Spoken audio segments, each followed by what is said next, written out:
And look, if you're unfamiliar with how Ever play with Totoro in the lineup instead of Chi, it's going to be more laning focused. So when you think of a duo like Bang and Wolf, Wolf is not known for his roam plays, known for strong laning phase, specifically with Bang, and Totoro's to the same degree. Of course, no, he's not Wolf when it comes to League of Legends, but he's still a very solid support. He was favored for the majority of both the end of the season and playoffs. Yep. It was Key who played the grand final, but the playoffs were almost exclusively Totoro. So let's see if he can show up an early game that has been the Achilles heel for ESC Ever. They are the worst rated team in the early game in terms of losing out on gold in the league, and they didn't change that in game 1. Yep. Well, we can see the Varus ban now as Longzhu on the blue side, taking that one away from Tempt, who is very good. Varus, Kindred, and Nidalee to follow, and Vladimir, Ryze, and Azir taken away by the side of ESC. So Swain's still available if ESC wants to draft that for themselves. We'll see if they want to pick it up here, or what else they want to go for, because Echo is also available. Maokai went through picks and bans last Yeah, that's draft. very true. Now, Trundle was banned and probably will be picked up in this game. The Varus ban is an adaptation. I wondered why we didn't see Varus game 1, but of course, with the Vlad first lock, they settled on that going mid lane, even though Crazy is a well-known top lane Vladimir player. Trundle is very, very powerful. QSS no longer interacts with his ultimate, so... Have we seen Vladimir played in top lane yet? Since his, Not in Korea. The resurgence? Okay. I didn't think so. I'm not sure about the other regions either, but... Yeah, definitely been pretty much stuck in that mid side for the majority of it. Trundle and Elise will get locked in for ESC. And so far, just that Lucian for Fury. See where Longzhu go in terms of the top lane pool. You can go for a carry when you see the Trundle, or you can try to pay around. Swain, of course, in the top lane, they could repeat. Expession just one MVP on it. It is a flex pick, and they don't steal away very many relevant stats. For the Trundle. Whenever I saw Trundle, I was waiting for the mage top lane meta to come back. Kennen, for example, always strikes you as a champion that doesn't get interacted by the Trundle ultimate in a relevant fashion, so makes a lot of sense. So I think we could see a reach for the Swain in this round of the draft, and we'll see where Chaser wants to go, and the answer is Rek'Sai. Yep, had a really good game on Rek'Sai in the last, so just gonna go ahead and repeat that pickup for himself. So, you know, had really on-point flash knockups with the champion, and good tunnel systems as well. Was able to void rush back into you know, relevant sections of the map to play around ESC with the rest of his team. So Longzhu first rotation on the red side Sivir, and Lucian was banned in that game. They will first pick Lucian this game. I feel like Sivir kind of cleaned up a lot of the play from Longzhu. They've been a bit hesitant in mid to late game at committing to fights, and Sivir, just like Malphite and low elo, is all about the go button. You press ult, the rest of the team knows to go in. Now they've got Lucian, a very good laning AD carry, although if Caitlyn is selected, will struggle in the 2v2, has his power spikes, definitely has a lot of good factors about him. It's just, will the Lucian fit Longzhu? Because they have run Lucian previous to the season. It's very different playing around a Lucian comp than a Sivir, because as you can see from the 3 champions they've selected, still not strong engage on the side of Longzhu. Yep. So they Braum locked in here for the support role, so saving mid for last pick, which of course does mean that Trundle will be in that top side, and it's Caitlyn yet again for LokeN. Didn't have a very good performance on it in the last game. Does have a much better front line. Trundle also very true. Is very good with the Pillar of Ice at stopping something like a Swain flank, so potentially the disengage and the front line being more sturdy might help LokeN actually find spaces to do damage, because he was very well held down in game 1. We've already got Lucian locked in, so unless we see some Huni exploits, we're probably going to... Well, yeah, we've seen mid Lucian. That's true, but I don't know if we're going to see that this game. Doesn't look like it. Looks like it might be Coco's Twisted Fate. As a blind pick, it is certainly very, very risky. Very bold. I have to think it's unlikely, but we'll wait and see as we tick down. Get the Jace. Give me the Jace. Looks like this might actually be it. Pure now as well, looking like he's going to take the Bard. Timer will go down, they'll lock these in, so blind Twisted Fate for Coco. Interesting. So Tempt isn't known for assassin play. Has played LeBlanc in the past, but again, he's much more known for the Varus school of champions. Azir also one that would fit in his wheelhouse, but a lot of mid lane champions banned on the red side forever. And now Twisted Fate locked in. Will we see the LeBlanc that Tempt could break out? Would be a very strong laning choice. Or will we see them try to play around the Twisted Fate and not go for one of the famous lane counters? Well, they're thinking about this. I mean, this would certainly be a lot of lane pressure mid lane. LeBlanc Elise means any CC hits and you're dead. So if Twisted Fate is trivialized in a manner that, of course, many of teams have been able to do, then that will really hold back Longzhu. Coco is a legacy Twisted Fate player, is one of the famous Korean Twisted Fates, so when you blind pick TF, you expect a bad matchup. This is just one of the worst. Yeah. And this doesn't get much better, let me tell you. Oh, God. Here we go. Well, it's going to be Fizz for Tempt. As you mentioned, not really known for the assassins, so going to try his hand at this. Again, he can play them. I'm not saying that he's not an assassin player, it's just the team looks best when he's playing something like Teleport Varus. Longzhu's just like, oh God, the Fizz. This matchup's a little bit different than previous. When they toned down Fizz's numbers, made his ult the damage amp. It's slightly harder to kill the Twisted Fate if you miss the fish, but it's still possible. The other thing is now you can't QSS off the jungle waters. So it does remove that little bit of counter building that you can do. I mean, itemization in general for the Twisted Fate is always interesting in this matchup. Do you build into Abyssal Scepter, which is an idea? I guess it gives cooldown reduction now, so you're kind of happy about that. Do you It wouldn't again? be that bad, but it's obviously not going to be your most desired item pickup. But the story in mid should be Fizz and Elise basically running the mid lane, and if Caitlyn can push down the Lucian lane, pressure in the early game is something Ever couldn't find in game 1, but the draft does open up for them in game 2. So their early game has been wayward early in the season. Let's see if they can shore it up, because they have a lot of tools here to overwhelm Longzhu before you get into the Twisted Fate with teleport hijinks in the late game. Yeah. We have to keep our eyes out on this top lane as well. Expession earning that MVP, having a really wonderful performance on the Swain, now going up against a Trundle. But Crazy overall just didn't look that mechanically sound in the last game, so definitely needs to step it up a notch if he wants to compete up to that top side of the map. We're going to find out if that's able to happen as we get ready to go into game 2. Longzhu potentially looking for their first 2-0 finish.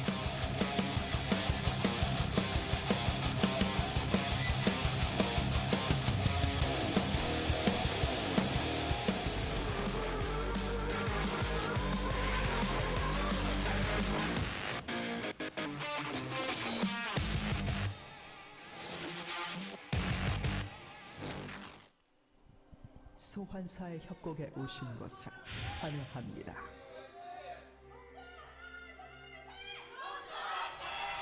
Well, Longzhu fans definitely feeling bolstered by that first game win. You can see it's going to be an Infernal Drake on the Rift, so we can get things off nicely like we did in the last. That really suits Longzhu. They're the ones that have the lane advantage in 2 out of 3.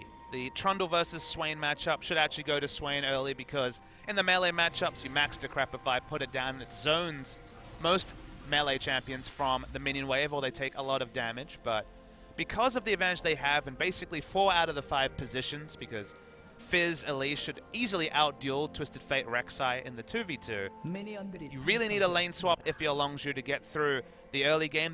They were gifted one in the early game of game 1 by Key blowing his flash and then forcing Ever to go into a lane swap.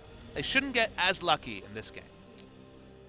Definitely not. We can see Crazy and Blessed is going to be starting at the Krugs. Question is, do Pure and Fury go in for an invasion? Looks like the answer is yes. Spotted out, though. Yep, Ward in the Tri-Brush will spot them, and they're going to rotate down and start at the Raptors, perhaps. Maybe just go over, yep, there we go.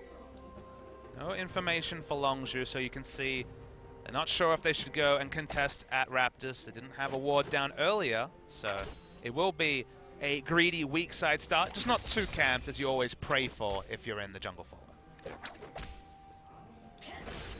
Now Fizz into this Twisted Fate. Gonna have to see. He starts with the Corrupting Potion, of course, gonna be taking a lot of harass from that Twisted Fate, having the range advantage. But we'll have to keep our eyes open to see if he does go for a Dark Seal on that first back, potentially. Speaking of advantages, worth noting that Swain was able to enter lane while ESC were doing the Grom and pick up 3 CS. So in the jungle follow, certainly going to have an experience advantage and a gold advantage over Crazy. Yep. Be quite nice. Now Totoro going in pretty deep here. Not going to be able to find any action, though. So he's just going to have to back off, go back down to that bottom side, and start taking out the turret, which ESC do have the jump on. Yeah, the tempo actually is much, much lower on the side of Longzhu. You can see already wailing away with 3 members now onto the bot lane turret, whereas Longzhu has been forced to be slower with the push because of just the pathing, the fact that Swain was in lane taking CS instead of starting the jungle follow. So tempo advantage to Ever, and if that gets them an Infernal Drake, they're going to be very happy about it. Yeah, that'd be a really good start for these guys. things off. So far, Coco just trying to layer out this damage as best as he can, but Blessing's coming around the back side. He will play up toward the top side of that river, and we can see he's going to remain safe. All-time, Coco is 7-5 on Twisted Fate, but his carry performances, specifically on CJ Enters, so why people really respect him as a top Twisted Fate player. Was smart of him to cheat to the top side. Was no chance of Elise coming from that direction because of the way the vertical jungling was working, so safety in cheating towards the top side was nice laning mechanics. Yep. All things said and done though, Turret's going to go down very similarly. So it doesn't look like much of an advantage is going to be gained by ESC in the end. Skill-intensive matchup in the early game. This matchup really tips on first item purchase and also ultimate from Fizz, because melee versus range, Twisted Fate should get heavy harass in the early game. That's why Fizz has to go Corrupting Potion, and Coco can go for Ladoran's Ring Start. Yeah, we can see that's already netting him a bit of a CS advantage. Tempt is going to go back. Doesn't want that to stretch too much more, so he will use the teleport to rejoin the lane, and it will be the Dark Seal. Ladoran's as well, so big stat advantage for Tempt, and again, wow. level 6 is when the skill matchup goes out the window, and it's can you hit the fish? If so, profit with some stats. First item executioners here for Crazy. So just going to be trying to cut back on that healing as much as possible. It's been fun seeing executioners calling jump up and up in priority. This is, of course, the first time we're casting on a patch where Grievous Wounds is changed and now applies to every form of healing. Not having Tiamat means you don't have a lot of ranged wave clear, so even Swain, pre-6, but of course post-6, should have a heavy tempo advantage in controlling the wave. So the moment you see this, I think Swain, again, post-6, should have a lot of different options against the Tiamat. Yeah. Tiamatless Trundle. Tiamatlas sounds like... Team Atlas. Exactly. An appreciation society for the LPL caster. Oh, Bless gets the cocoon just in time to deny the knock-up, so Chaser not going to be able to get harassed down on him. Are you on Team Atlas? I know I'm on Team Atlas, Achilles. I don't watch the LPL or the OPL. You have no opinion on Atlas? Fair No, enough. I don't. Fair enough. He's a good guy. I've met him. Forever. I don't have an opinion of his casting. I genuinely have maybe You heard can of be on his team without having an opinion. I mean, elections, Then I'm just groups, Then I'm just blind. celebrity deaths. Everyone can have an opinion, you know? I suppose. No, I don't think I've heard him cast since maybe Worlds last year. Didn't you watch MSI, mate? Bits of it. He was casting. Mostly the VOD reviews. That's fair. That's true. Those were good times. See, well, why watch the games live when I can just watch VOD reviews? Casual endorsement on LCK1. So Tempt's hit level 6, and Chase is still pushing in. Remember, we expect there to be big pressure advantage in mid, but because of the top side and also the Tiamat not being itemized by Trundle, who's been so well held, look at the CS advantage that's been cultivated by Rek'Sai playing on the top side, and also the item purchases. Expession's 2 levels up. That's a big advantage. Hasn't shopped, though, since level 1. Yeah, it's going to be slow starts out for LokeN and Fury. Double cull for these guys. So if LokeN wants to differentiate his build this time around, or if he's still just going to go for the rushed Infinity Edge into recurve bow. Les is heavily invested in ganking boots. You can see he's got Boots of Swiftness before he's finished any other item, not even finishing up his jungle enchant, Yeah, he hasn't first done part anything. of it. Yep. Gotta go fast. It's all about being in position for ganks. And again, when you have a lane like Fizz versus Twisted Fate, both sides know exactly what's up, right? No one's like, oh, what's this matchup like? Everyone knows what it's like, so you want to be in position first, because you're expecting counter ganks unless you have vision of the enemy jungle. Don't want to push up too far in any lane, or else that Destiny's going to come calling. This is in bottom side. Yep. So not going to have the double swap, obviously, so Dragon's not going to be taken for quite some time. We had a pretty early take in the last game. This one's going to be considerably longer. Because Expession was so overextended in top, he eventually had to back off, so the emergency CS advantage is now very much even between the two top laners. Yep. Catalyst is already bought, so we're going to be looking for that Blasting Wand and the gold completion before he can start stacking the Rod of Ages. Had it at about 11.5 minutes last game, so we'll see if he's able to match that or beat it. Lane swap was actually really impressive timing. To get that, you have to be very particular about things like setting up your waves well for a top laner like Swain compared to other top laners. Because if Maokai gets screwed over in a double lane swap, it's kind of whatever. He's going to get tanky, he's going to be relevant with his ultimate. If Swain is super held back and doesn't hit his Rod of Ages timing till 16, 17 minutes, it has a much more demonstrable effect on the game. Yep. One of the reasons why Swain mid has been, in general, more popular than Swain top is it's much easier to baby a mid laner through a scaling phase than it is a top laner. See Crazy taking a little bit of damage, still has the Corrupting Potion charges to drink up, so keep himself pretty healthy up in that top side for the time being, but Expession still layering on some good pressure, trying to crash that wave into the turret as much as he possibly can to deny extra CS. And it's going to be the Spirit Visage, or Spectral's Cowl rather, second pick up here for Crazy. So trying to mitigate as much as he can. I like the aggressive mindset by Bless to go for the swiftness boost, but the fact that he's had no ganks on lanes, not even unsuccessful ganks, no entrances to lanes despite investing purely in 1,100 gold's worth of boots. And again, with 2 winning matchups that have kill pressure, you expect more from an Elise that's gone for mobility first, but for now not been successful in impacting those lanes. Certainly going to need to turn that around. Crazy, actually, though he was keeping up with in CS a bit at the time, now falling behind and also down 2 levels. Experience advantage. Expession was able to get those creeps in bot side, and while that's not, of course, the full reason for there being it does help that big a lead, it is massive. Yep. That's why Bless can't even gank this lane. If he ganks this lane, the extra levels on Swain, the lack of ultimate on Trundle, they will almost certainly get pressured out. May not be a kill for the Swain, but I don't know if the 2 members can really impact it. So smart just to come help him push because that's the most he can do. Yeah. Well, he's 6 now, so he does have the subjugate. So maybe he can find some pressure there, but Expession's just going to keep getting stronger and stronger. The worry is that if Bless finds a 2v2, Rek'Sai's in position.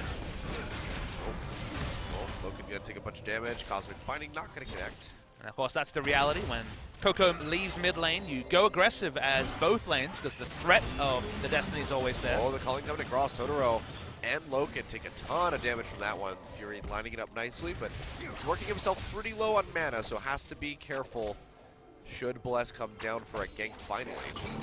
I think games like this demonstrate why you can pull off a draft like Longzhu did against ESC Ever. You don't blind pick Twisted Fate against SK Telecom. Oh, Bless. Speaking of blind, goes straight in, trying to clear out that big ward. He gets popped up by Chaser. He's on the run, has the flash down, will be able to repel over to the Wolves. Nicely done. Yeah, so that's a flash down for Coco. Bar ultimate not going to connect, but here comes the Destiny. Comes in with the gold card, locks him up, has the damage coming through. That's going to be first blood going over to the Twisted Fate, and now the flash away from Totoro. Doesn't matter. He gets locked up and taken down by Pure, the Ignite, finishing him off. Remember, this is ESC Ever with an early game draft getting outplayed by Longzhu. And returning to my point, you don't draft blind pick Twisted Fate against SKT because you respect their power in the early game and the strength of their laners. Against a team who's known for the Varus mid lane, the rotational play, you go for an aggressive draft like this, and they've made what they have work. And the point I was trying to get to was that Rek'Sai has the Cinder Hulk. At the time, Bless only had Boots of Swiftness. If ever the pathing was there from Chase, he had such a big item advantage that he couldn't even win the skirmishes 2v2 because they had such an item hole, and now they get 2 kills, they get the Infernal Drake. Ever is being exploited for their early and weak early game, and really nicely sussed out by Longzhu. Yeah, 2,000 gold lead as well, coming in pretty early on. So Longzhu looking really good. Definitely a different performance from what we've seen from these guys so far in this matchup. Just need to maintain that, and then they maybe can contest for playoffs. Statements like that are just so early, Achilles. That's why I said maybe. That's like if Kongdu Monster won their 8th game. It's like, if they win 8 more, they're in the playoffs race. It's like, sure, that's actually how it works, We're doing this again. Infernal into Cloud Drake. Thank you, RNG. Everyone has to calm down now. Yep. No more exciting dragon takes. I mean, we had a KT versus SKT series that had Infernal Mountain. That was great. That's always the best when you have those. But when you have a hot match with all the most important Drakes, that's fun. Yeah, it's just really upsetting that is such a thing as an undesirable Drake. This. Riot commented on it today and said they're still looking for more data. I can understand. The thing is, if you change Cloud Drake a little bit, it goes a long way. For example, if you made it in combat movement speed, it's an overpowered Drake because 45 extra movement speed in a team fight is massive. Maybe the technology is just not there to make a better Drake. I know you want to take your shots, but I don't know how you tweak it because I feel like 5 extra movement speed, it's super fast. In combat, it's crazy. So we'll see what they do eventually, but obviously the mind share is definitely against Cloud Drake. I don't think the 5 extra movement speed would be that bad. 20, 40, 60 when you have a 50% modifier is a lot of extra move speed. I suppose once it gets stacking up. I don't know, maybe make the first one higher and then degrade more as you stack them. It should never feel bad for taking a second stack though. Like you should feel equally rewarded. It'd be like, I mean, it should Infernal be 8, 12, 16. Like the fact that it's 8, 16, 24 is really why it's so powerful. Yeah, that is pretty crazy. Plus 50% on top of that. Like you can get up to 36% increase. 15. That's pretty absurd. 15 flat movement speed out of combat isn't the number, but what the correct number is, I don't have for you because again, you change it the wrong way and suddenly it's like by far the strongest. What about like 10 in combat? This is really smart from Longzhu, rotating around the you're no way take clear. a ton of damage, has to flash away, so Tempt will not be able to finalize the kill. Bless gets locked up. He's going to go down, and Chaser finds the kill. Bless got no combat stats. We mentioned the swiftness boost for us. He's so squishy, just the jungle enchant. Yeah, Longzhu are making this look easy. Now all stacking up on this mid side. The traps come down from LokeN. Is it enough? Let's see.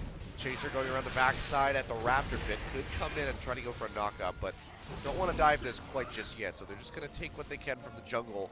Go ahead and peel back. This honestly feels very reminiscent of KT versus Afrika last season. The reason why I say that is that KT were the first team to realize if you ban Twisted Fate and Zed, and at the time Ryze against Afrika, they didn't have anything else. For the first half of the season, they lost almost exclusively. Shutting down the mid laner was the way to win that team. And then every team was like, yep, Twisted Fate Zed, instant ban, blue side, red side. We don't care because you guys only win with these two champions. Now Longzhu have basically shown that you can draft as aggressively as you want in the early game and get away with it against ESC Ever. You can blind pick Twisted Fate and you'll still be 3 kills up, 3,000 gold up, take the first dragon. You never should pick this up against a better team with Twisted Fate and also the Caitlyn Braum versus Lucian Bard, which is a powerful lane, but again, should get poked out. You should never be rewarded with this much of an advantage, but against a team whose early game lets them down, this is what Longzhu's been able to do. Yeah, and Tempt's been just playing really interesting. Oh boy, uses the troll pole. Bard ultimate comes out. Destiny straight down to the middle of that one. He's going to get locked up, and he is going to fall. Question is who gets a kill. It's going to be Pure yet again. Killing him with the Ignite, and Expession comes through. Trying to find a target for the Never Move. Will find Totoro. He doesn't come in time, so he doesn't even get the assist, but that's going to be the support going down. 2 for 0, and should be a turret to follow. Longzhu are running away with this game, and it doesn't look like ESC can do anything to stop them. They're just playing on a different level than their opponents, which is not something we've been able to say about Longzhu, but not at all. They're reading Ever like a book and playing them like a fiddle, and they rotated around the no escape Fizz, almost took mid lane turret the first time. They do get it the second time, and some bonus kills. Just piling on their advantages. Who's to say if Ever will get any objectives this game? They got a single turret, and maybe that's all they'll have to show for themselves, because so far, Longzhu have been flawless. Yeah. They've been playing one hell of a game. We'll take another look at this engagement. This is just Tempt, like, they're just waiting for Tempt just using to your use escape tool. And then everyone is there. This is like when you try to jaywalk, and then the 3 cop cars roll by, like, woo! Well, heavily punished for going for a little jump on his troll pole. How do the cop cars go? Woo! All right, thank you. Just needed to, Hey, just needed to make sure. at some point I'm Ric Flair there. Woo! Anyway. Yeah. You and your wrestling. Yeah. I don't talk about it that much. I wish I talked about it more. Wrestling's great. Well, it's not actually. It's terrible. It's but pretty bad. it is terrible and great in equal measure. I don't know. I used to think it was like really stupid when I was really young, and then I made it into like middle school. Or, like, Who was cool when you were watching? Who do you remember as being like, I mean, oh, that's a cool dude? I was the era of John Cena. Wow. I mean, I guess it so still no is. one was cool. I guess then. it still is the era of John It's Cena. true. But The era of John Cena never ends. oh, what's that guy's name? who specifically... Randy Orton, maybe? No, the one who always talked about being cool and spitting in the face of people. Oh, being... Carlito. Yeah, he would spit apples in their... That was the weirdest... Carlito Caribbean That was like the weirdest cool. shtick that you could possibly have Did you in imitate wrestling. him? Just spitting apple in people's face. Telling people how cool you are works for some people, okay? I guess. That was they've come up with some really weird characters. It's the world's longest running soap opera. Pretty much. People need to appreciate that wrestling is male soap opera. We don't get our passions. We don't watch Jane the Virgin. We watch WWE Raw. And get pretty much the same out of it. Once you just understand that, it's like, oh, okay, the rest makes sense. I mean, there's about as many fake deaths, in WWE as there are like Deaths days of our lives. A lot of people really died from wrestling as Well, well, that's true. unfortunately. Well, that leads to other things. It's a sad story. Yeah, sad statistic to have. But Speaking of sad statistics, Cloud Drake picked up by Longzhu. yeah. You know what's even sadder is the lack thereof of statistics. What with eSportspedia in a little limbo situation at the moment. I just like how you're just reaching for everything. Well, I'm genuinely upset about this. I had to go to Gamepedia to find out about the standings today. That's when you know that things are really bad. Feels bad, man. I've worked with River before. She's very She is smart and wonderful. awesome. And I just feel so terrible that this whole situation's happened. I mean, good people in esports, they land on their feet eventually. It's really I'm sad what's like, happened there. you know, if this does fall through, then she definitely will find something else. She could work as an analyst for any company out there right now. And we're not going to stand on a soapbox, but it is a shame what's happened with a great resource like eSportspedia. Every caster out there, Riot or not, uses that website. Yeah. I just want my stats back. Also, Well, thankfully, OGN does give us a very nice stat package. They do. I just like my live tweets. That's do? the thing is, like, if I miss a game, I can always just look at their Twitter and just know exactly what happened. You can watch the VOD too, Achilles. Yeah, but that actually requires me looking at it, like, for longer I like than your 5 work seconds. ethic. Keep going there. You're going to go far, mate. I mean, if I have to watch a VOD, that's less time away from Overwatch. It's true. Overwatch is More pretty time fun. away from Overwatch, I should say. Just putting it all on the line today. Yep. Overwatch is a good game, guys. You should It play is. it.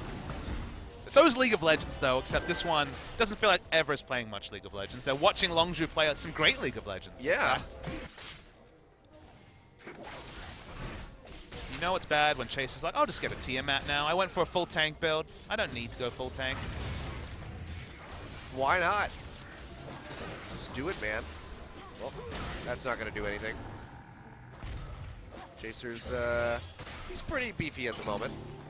He's got about 2,000 gold up over Bless. When you have Rek'Sai Bard and you win every lane, it's so oppressive. The enemy can't even walk through their own jungle because there's so many different ways for them to punish. Yeah, the ward coverage as well is just really good. Bless has to flash away. Gold card, not going to be able to connect. Coco doesn't want to use his flash to kill the Elise, but he will try to lock up Totoro. Stand behind me will take him to safety, but it looks like Longzhu are pretty poised to take this tier 2 tower down on the top side. Crazy's trying to freeze him bot lane as Trundle, and so they're just very smart rotating through. They've had exclusive control of the red side jungles. It's very early in the game. And yeah, they just continue pushing forward. Nothing Ever can do. Once again, it's a very low engage combo. They don't even have the optimistic Bard ultimate this time. It's Totoro playing the laning support. And Braum. Fizz isn't going to be able to go for any all-ins. The last time he tried to play full Trickster outside of Vision, he was collapsed on by 4 people. So everyone's chasing on. They want to take down Bless. Yeah, they're looking for it, but the tunnel's already been used there by Chaser, so he can't get over that Raptor wall. So it looks like Bless will be safe for the time being. Meanwhile, in bot, Crazy's he's doing all right, but the wave is there to help Expession sustain back up. Still on 6.10, so worth noting that the heals from the ultimate are still at full power. Interesting to track how, if this is a trend, if we continue to see the rush on the Execution's Calling, and how that item as a rush works against Swain at level 6. You know, I feel like that'll be a relevant interaction in future patches, because specifically Trundle's going nowhere, and I don't think Swain will be out of the meta when they cut down his ult healing.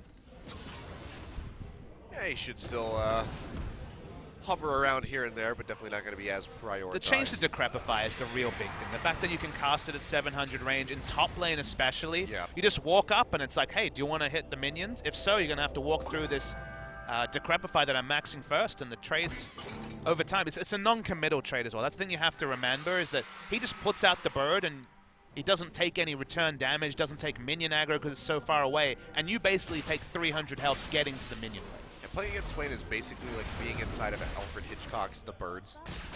I feel like that was more about the implied threat of the birds, whereas these birds are really in your face, just killing you all the time. I mean, there were some gruesome shots in that movie. Sure. People getting their eyes pecked out. It's a good book. It's a short book. It's like 17 pages or something. They made it into a long movie. They've done that a few times. Yes. I mean, where the Look at The Hobbit. Well, that was a lot of Hobbit, movie for for not sure. that much book. We're back on this one. I already had this conversation with Monty. But Where the Wild Things Are as well. Okay. It's another one.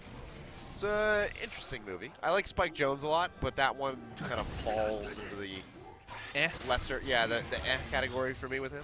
But movies like Adaptation are just absolutely incredible by him.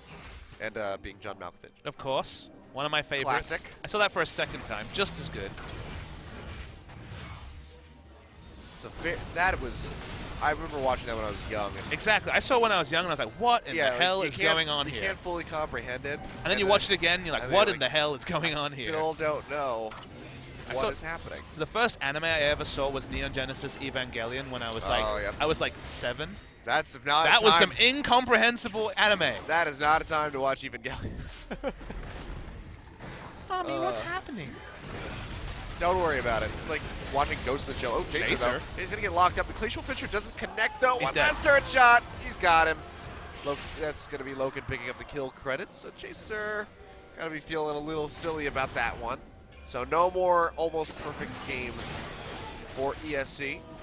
Not quite ruined game yet, but that was unnecessary from Chaser. Nice catch by Ever. Yep.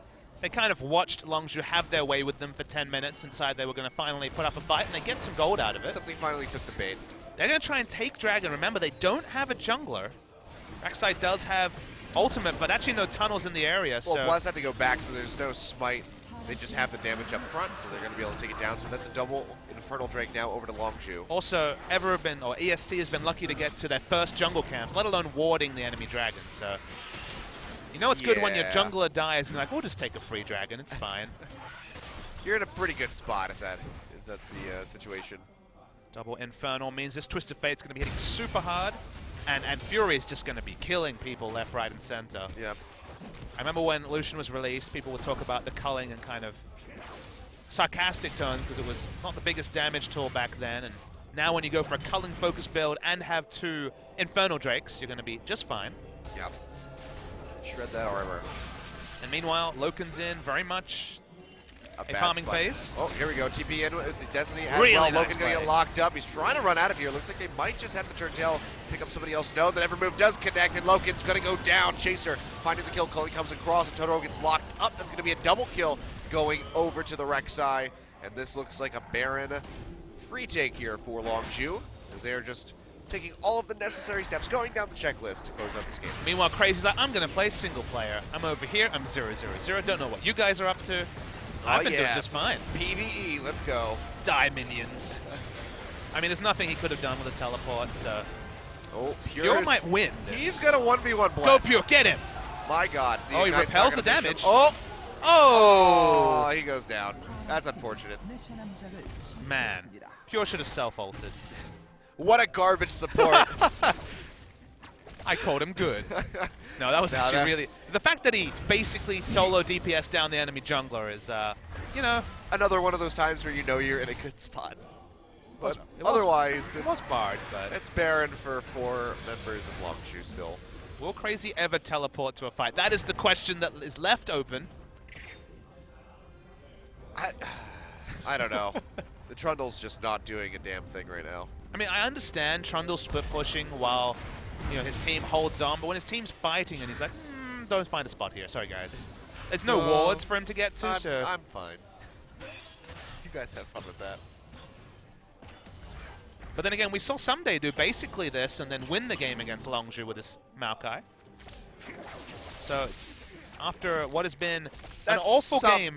Sure, compared to Crazy. It is, and it was Maokai, which is obviously different kettle of fish, but what has been an awful game for finding farm. Crazy has found plenty in the side lane and finally has some levels back. Still 2 levels awkwardly below Expession, though.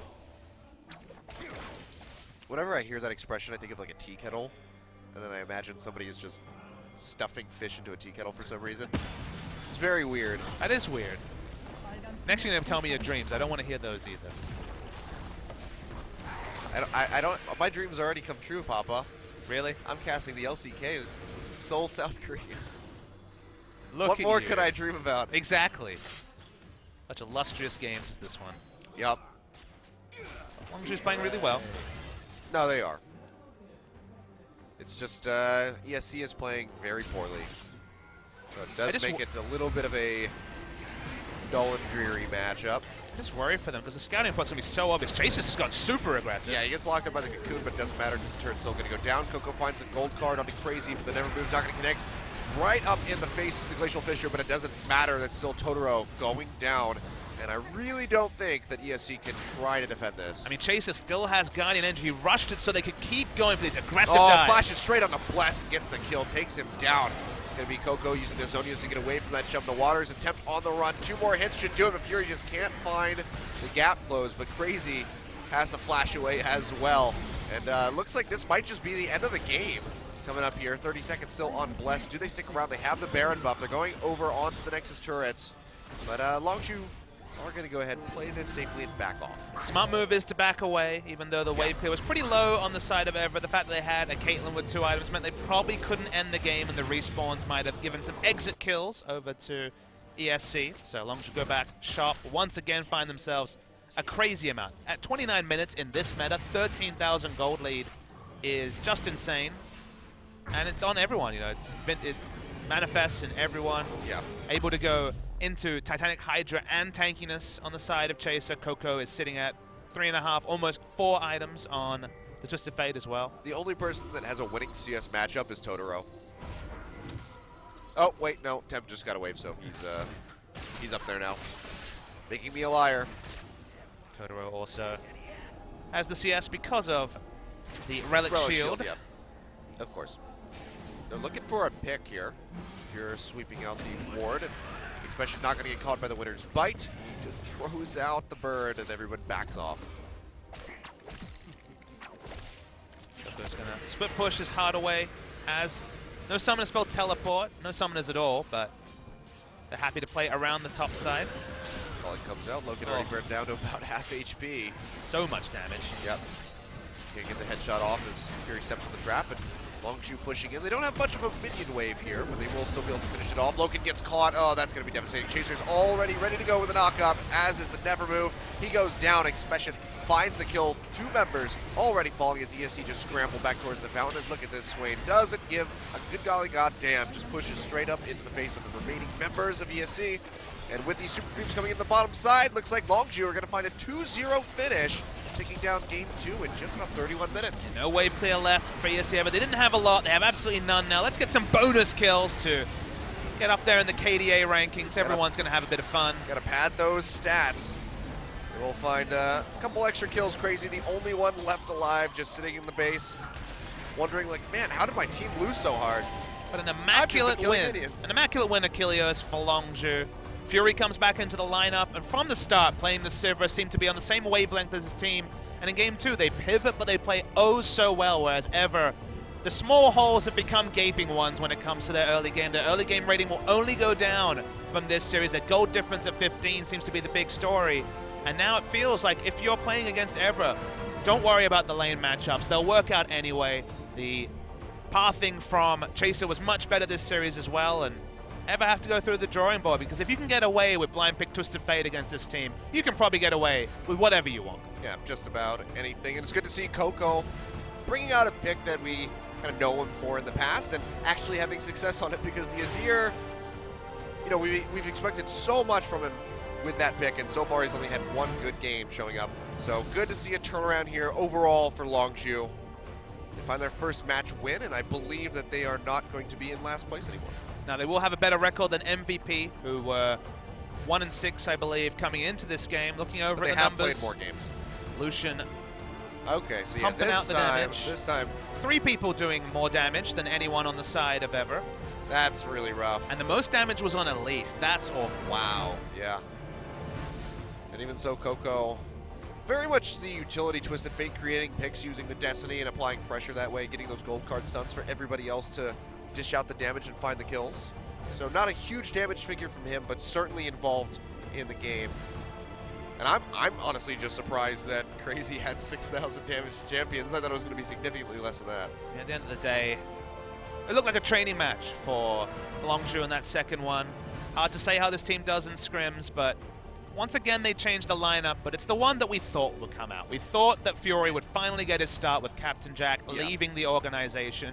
Had one bad series, was dropped, finally finds his way back into the team. Still top 20 challenger, always been an excellent player of solo queue, looked great on Samsung, and finally puts together a really strong 2-game performance. Now, will it become a 2-series performance? Will it become a 2-month performance? For Longzhu or for Fury, we don't know the answer to that. But this was a great series from them, and Coco led it off in an unfavorable matchup, blind picking Twisted Fate. Got his just desserts in the Fizz, but he apparently got to eat the dessert, enjoy it. He might even write a review about it afterwards. It was pretty good. Give it a 5-star on Yelp. 1-0.